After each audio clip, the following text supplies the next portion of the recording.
Assalamualaikum warahmatullahi wabarakatuh. Bismillahirrahmanirrahim. Alhamdulillahirabbil alamin. Wa bihi nasta'in ala umuri dunya wa din wa salatu wassalamu ala asyrafil anbiya wal mursalin wa ala alihi wa sahbihi ajma'in. Allahumma salli wa sallim wa barik wa an'im ala nabiyyina Muhammadin wa ala alihi wa sahbihi ajma'in. Allahumma inna nas'aluka ilman nafi'a wa na'udzubika min ilmin la yanfa'. Allahumma علمنا ما ينفعنا وانفعنا بما علمتنا اللهم انصرنا والمسلمين خاصة المظلومين منهم في فلسطين وفي كل مكان اللهم لا تسلط علينا من لا يرحمنا اللهم أصلح ولاة أمورنا يا رب العالمين. Alhamdulillahilladzi bi ni'matihi tatimmu shalihat. Kita punya PR besar yang bernama bersyukur, hadirin, atas nikmat yang Allah berikan kepada kita. Mungkin di antara kita tidak mendapatkan harta yang lebih daripada biasanya di hari atau malam-malam ini, atau status sosialnya biasa-biasa saja. Tapi ketika Allah Subhanahu wa taala memberikan dia kesempatan untuk beriman dan menambah imannya, Allah pertemukan di malam-malam terbaik, malam-malam munajat, malam-malam dengan atmosfer yang berbeda. Salah satu hal yang sampai kapanpun Lailatul Qadar nggak bisa disamakan, karena memang karakternya beda dengan malam-malam yang biasa. Allah mengatakan salamun hiya hatta matla'il fajar. Maka karakter Lailatul Qadar itu dibuat selamat dan sejahtera gitu. Dan malaikat turun. Itu salah satu contoh. Jadi ketika seorang hamba diberikan kesempatan untuk berada di malam-malam yang salah satunya adalah malam Lailatul Qadar, maka itu kenikmatan yang sangat mewah, dan setiap kenikmatan membutuhkan rasa syukur kepada Allah Tabaraka wa Ta'ala. Dan semoga Allah Subhanahu wa Ta'ala memberikan taufik kepada kita untuk bisa bersyukur. Amin ya rabbal alamin. Sebagaimana salawat dan salam semoga tercurah kepada Rasulullah alaihi salatu wassalam beserta para keluarga, para sahabat, dan orang-orang yang istiqomah berjalan di naungan sunnah beliau sampai hari kiamat kelak. Hadirin Allah muliakan, kita kembali di bab Riyadhus Shalihin yang disampaikan Al-Imam Yahya bin Sharaf bin Muri Abu Zakaria, atau yang bisa dikenal dengan nama Al-Imam An-Nawawi. Dan kita sedang membahas hadis Abu Hurairah. Dan hadis ini berbicara tentang memilih pasangan, padahal kita tahu ini bukan bab nikah, untuk menjelaskan kepada kita bahwa betapa pentingnya kebersamaan dengan orang soleh. Nabi SAW mengatakan tunkahul mar'atu li arba', wanita itu dinikahi karena 4 perkara. Lima liha, hartanya, wali hasabiha, status sosialnya, keluarganya, wali jamaliha, kecantikannya, wali diniha, dan agamanya. Fathur bidzati din taribat yadak, inilah yang baik agamanya, niscaya Anda akan sukses, Anda akan beruntung, Anda akan bahagia, masalah-masalah hidup Anda akan diurai sama Allah Subhanahu wa Ta'ala, dan Anda akan mendapatkan hal yang Anda cita-citakan. Sekali lagi, kita tidak sedang membahas bab pernikahan. Tapi kenapa hadis ini dimasukkan oleh Al-Imam An-Nawawi rahimahullah ta'ala? Sebagaimana yang dijelaskan juga oleh Al-Hafidz Ibnu Hajar, bahwa Imam Nawawi ingin memberikan pesan kepada kita bahwa hendaknya kita selektif dalam memiliki lingkungan, memilih lingkungan, khususnya fima tatulu suhbatuhu, khususnya orang-orang di mana kita akan bersama dia dalam waktu yang panjang, bukan waktu 1-2 bulan, bukan waktu 6 bulan atau 1 tahun. Makanya Al-Hafidz Ibnu Hajar mengatakan anna laiqa bidin dinil wal muru'a an yakuna ad-din wa matmaha nadharihi fi kulli syai' la siyama fima tatulu suhbatuhu. Hendaknya orang yang memiliki agama dan menjaga muru'ah, menjadikan agama sebagai parameter dia menilai untuk segala sesuatu, khususnya orang-orang yang akan bersama dia dalam waktu yang lama, bersama dia dengan waktu yang lama. Jadi sebagaimana kita katakan, kalau kebersamaan dengan pasangan atau istri yang hanya bermodal kecantikan saja, atau hanya bermodalkan harta dan hanya bermodalkan nasab, itu nggak akan buat seseorang bahagia, nggak akan buat seorang berhasil, apalagi yang lain. Bisa dimengerti nggak dia? Jadi kalau misalnya hadirin nikah dengan wanita yang sangat kaya, kayaknya misalnya 5T lah gitu. Kayak nggak sih kalau 5T punya? Ya lumayan lah ya. Belagu banget. 5T lumayan. Dan wanita ini tuh sangat mencintai suaminya gitu, sangat mencintai hadirin sebagai suami. Kira-kira lebih royal mana?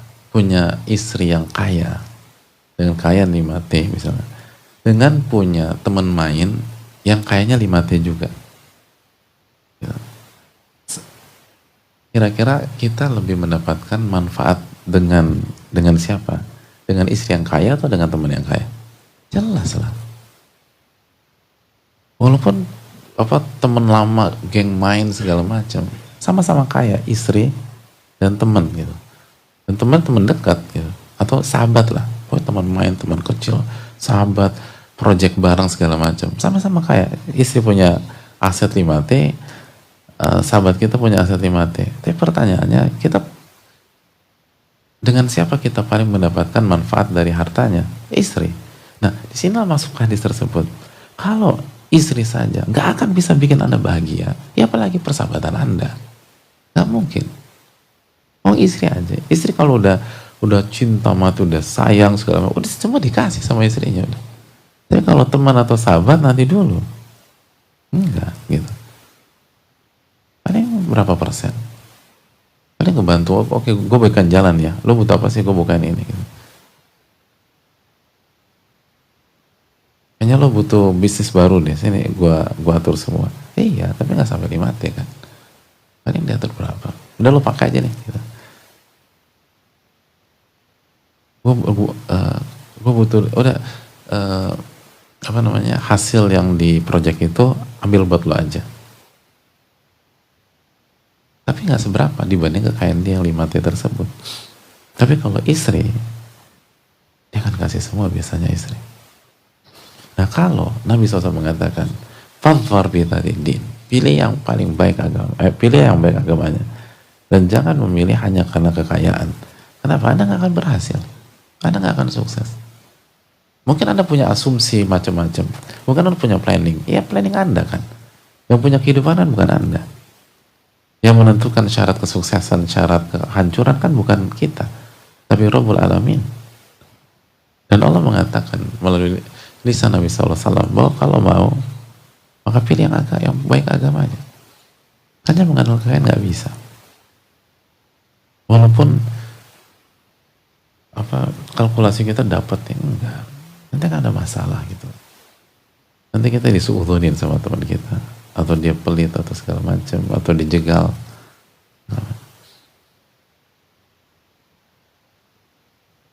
Istri aja nggak bisa untuk memberikan kebahagiaan buat kita, apalagi yang lain. Hadirin berteman dengan sahabat yang sahabat yang kaya dan seterusnya, itu yang hasad tuh banyak banget.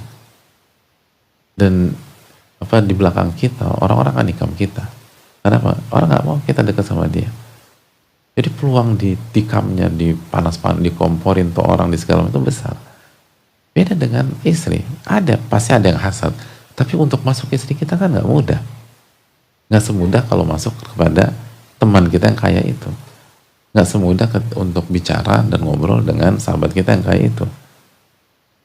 Nanti dia bilang, oh, ya, suka-suka doang, gue mau ketemu si A, kayak semuanya suka-suka gue. Lo nggak bisa ngatur gue, apalagi dia kaya. Dan kita di bawah kekayaan, jauh di bawah kekayaan dia. Nggak bisa lah kita ngatur dia. Tapi kalau istri kita bisa diatur? Enggak juga. Oh itu urusan Anda. Itu urusan Anda. Ar-rijalu qawwamuna 'alan nisa, laki-laki pemimpin.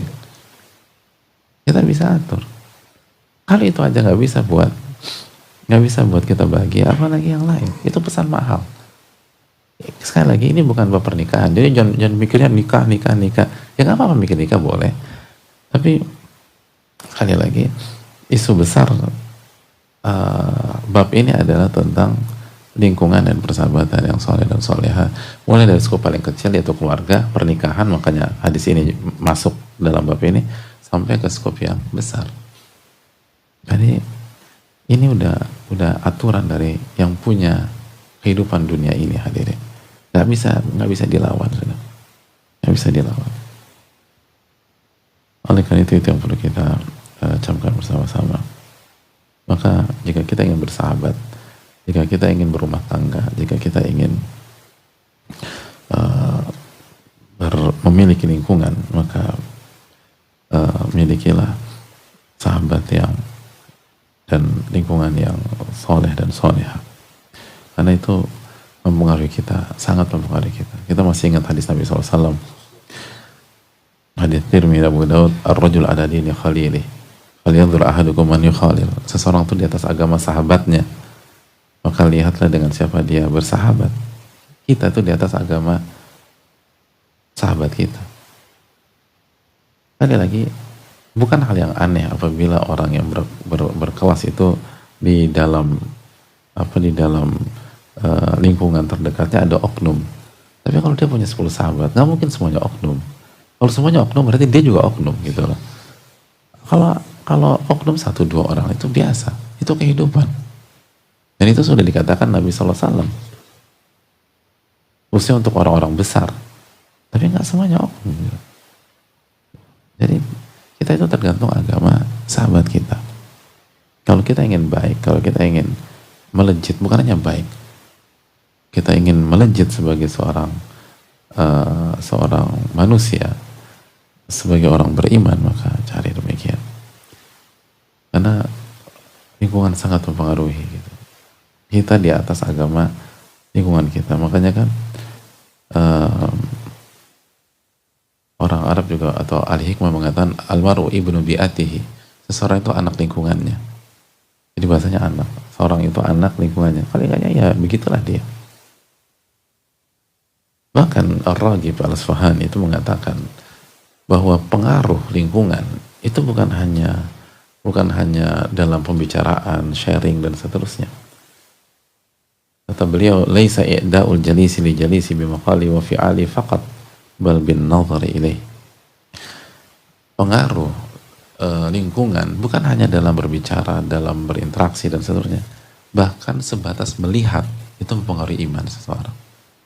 Sebatas melihat orang soleh, melihat orang bertakwa, duduk nih, satu majelis dengan orang-orang seperti itu. Kita nggak punya kesempatan bicara, kita nggak punya kesempatan untuk berdiskusi, kita nggak bisa bertanya, atau kita nggak bisa membahas sesuatu, atau kita nggak punya konsul, cuman ngelihat aja. Itu pengaruh ke iman, kata para ulama. Dan itu real. Maka hendaknya ini yang perlu kita renungkan bersama-sama. Melihat itu pengaruh, mempengaruhi iman seseorang. Maka hendaknya kita bertakwa kepada Allah Subhanahu Wa Taala. Dan hadirin Allah muliakan. Dan ketika berbicara masalah ini ada banyak pembahasan oleh para ulama. Dan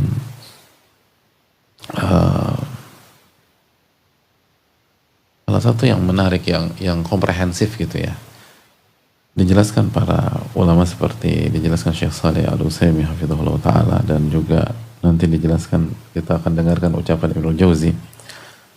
Mereka mengatakan fayahtaju talibul ilm ila mu'asyarati ghairihi minat tullab. Jadi seseorang itu penuntut ilmu, dan seorang muslim harus jadi penuntut ilmu, karena talabul ilmi faridatun ala kulli muslim. Menuntut ilmu hukumnya wajib bagi setiap muslim.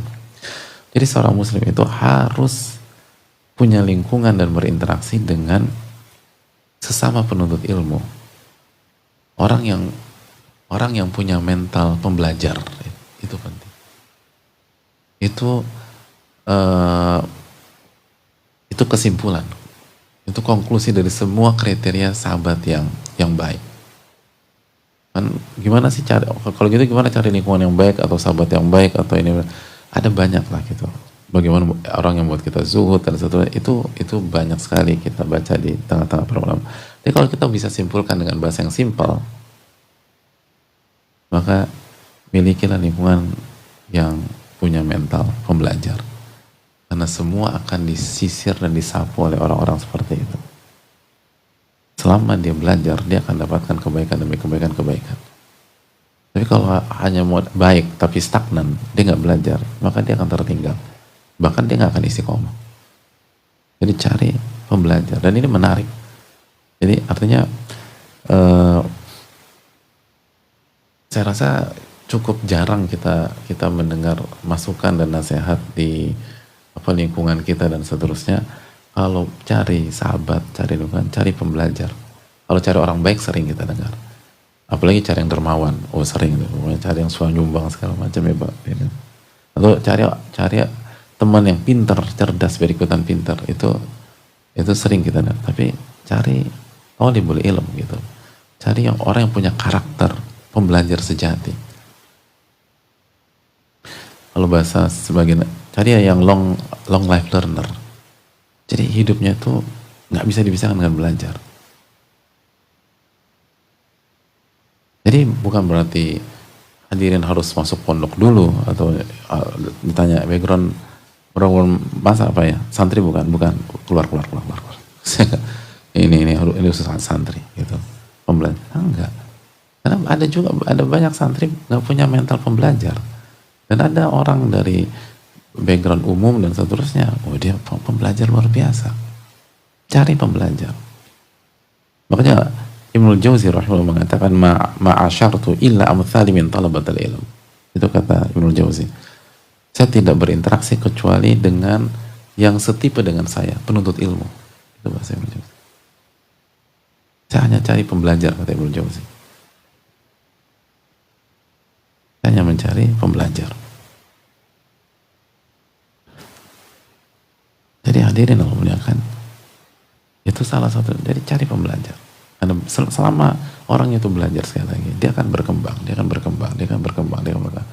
semakin baik. Apalagi, dan pembelajarannya utuh ya gitu. Utuh gitu. Hidup. Jadi belajar tuh jadi karakter. Jadi dia bukan hanya baca, jelas dia baca, tapi bukan hanya baca. Dia akan mencatat. Makanya para ulama, salah satu kultur para ulama apa? Dulu belum ada tablet segala macam, selalu ada bolpen dengan buku kecil di saku. Dan itu kita dinasihatin kayak begitu sama para ulama. Ada bolpen, buku kecil. Begitu ada ini, catat. Itu penting. Makanya, dan ini jangan diremehkan loh. Ada karya-karya besar gara-gara atau disebabkan kultur seperti itu. Seperti apa? Seperti kitab Al-Fawaidnya Ibnu Qayyim. Itu jadi buku semewah itu karena budaya. Ada ini catat, ada ingat itu catat. Mental pembelajar itu beda. Sayyidul Khatir karya Ibnu Jauzi itu mentalnya begitu. Makanya Sayyidul Khatir mengingat yang sedang terbesit di benak. Ada ini catat, ada ini catat. Jadi buku, dan bukunya salah satu buku yang paling bermanfaat di tengah-tengah umat. Jadi pentingnya bersama dengan orang-orang yang punya karakter pembelajar, maka solid. Dan sehingga hidup itu, hadirin, itu menjadi sebuah madrasah real. Kalau hidup sudah jadi madrasah, itu jauh lebih enak. Jauh lebih enak. Kenapa? Karena kesalahan fatal sekalipun kita buat, itu jadi tempat belajar kita. Jadi kalau hidup tuh jadi madrasah, kesalahan itu bukan menghancurkan, tapi kesalahan itu membuat kita semakin baik dan semakin berkembang. Karena kita akan belajar dari kesalahan tersebut. Tapi kita butuh lingkungan.